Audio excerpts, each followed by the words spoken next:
ಕೆಲವು ಜನ ಸೊಳ್ಳೆಗೋಸ್ಕರ ಆಗ್ತದೆ ಹೊರಗಡೆ ಸೊಳ್ಳೆ ಕೊಡೋಣ ಅಂತ ಆಲೋಚನೆ ಮಾಡ್ತೀವಿ.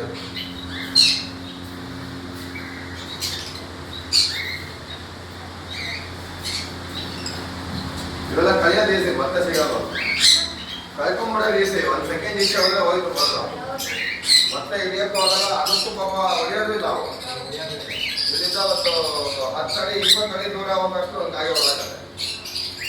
ಹಾಗಾಗಿ ಫುಲ್ಲು ಸೇಫ್ಟಿ ಹೋಗ್ಬಿಡ್ತೀವಿ ನಾವು. ಈಚೆ ಇಲ್ಲಿಂದ ಹೋಗೋದು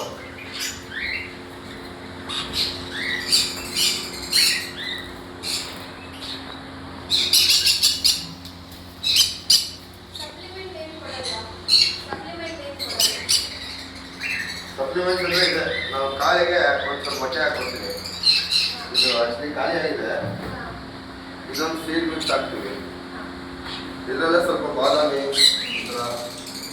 ಇದು ಏನಂತಾರೆ ಖಾಲಿ ಆಗಿದೆ. ಈಗ ಬಟಾಣಿ, ಕಡಲೆಕಾಳು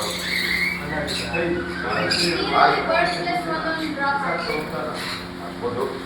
ಆವತ್ತು ಆಕ್ಚುಲಿ ಕೆಮಿಕಲ್ ಅಲ್ಲಿ ಮಾಡಬೇಕು, ನ್ಯಾಚುರಲ್ ಬಾರಿ ಒಳ್ಳೆಯದು. ಯಾಕಂದ್ರೆ ನೇಚರಲ್ಲಿ ಯಾರು ಕೆಮಿಕಲ್ ಕೊಡಲ್ಲ.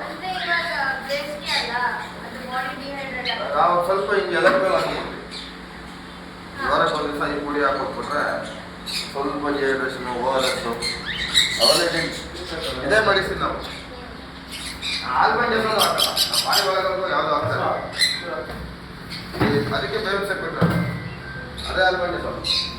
ಡಿವರ್ಮಿಂಗಿಗೆ ಅದೇ ಬೆಸ್ಟು. ನಮಗೂ ಅಷ್ಟೇ ಹಿಂದಿನ ಕಾಲದಲ್ಲಿ ಅರಿವಿ ಮಾಡಿ ಯುಗಾದಿ ಹಬ್ಬದ ದಿವಸ ಅದಕ್ಕೆ ನಮ್ಗೆ ಬೇವಿನ ಸೊಪ್ಪು ತಿನ್ನಿಸ್ತಾರೆ. ವರ್ಷಕ್ಕೆ ಒಂದ್ಸರಿ ಡಿವರ್ಮಿಂಗ್. ನಾವು ಒಂದು ಎಲೆ ತಿಂದು ಬೆಲ್ಲ ಇರ್ತಾವಲ್ಲಿ ಆ್ಯಕ್ಚುಲಾಗ ಒಂದು ಇಷ್ಟು ಬೇವಿನ ಸೊಪ್ಪು ವರ್ಷಕ್ಕೆ ಒಂದ್ಸರಿ ತಿಂದರೆ ಡಿವರ್ಮಿಂಗ್ ಅಂತ. ಇದೇ ಬರ ಆಲ್ಮಂಡ್ ಎಸೋದೇ ಬರ. ಹಲೋ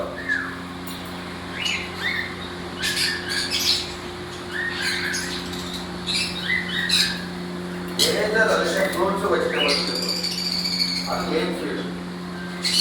ಇದೊಂದು ಕೊಡಬೇಕು ಕ್ಯಾಲ್ಸಿಯಂ ಸ್ವಲ್ಪ ಕ್ಯಾಲ್ಸಿಯಂ. ಹಲೋ ಇದು ನೋಡೋದು ಬರುತ್ತೆ.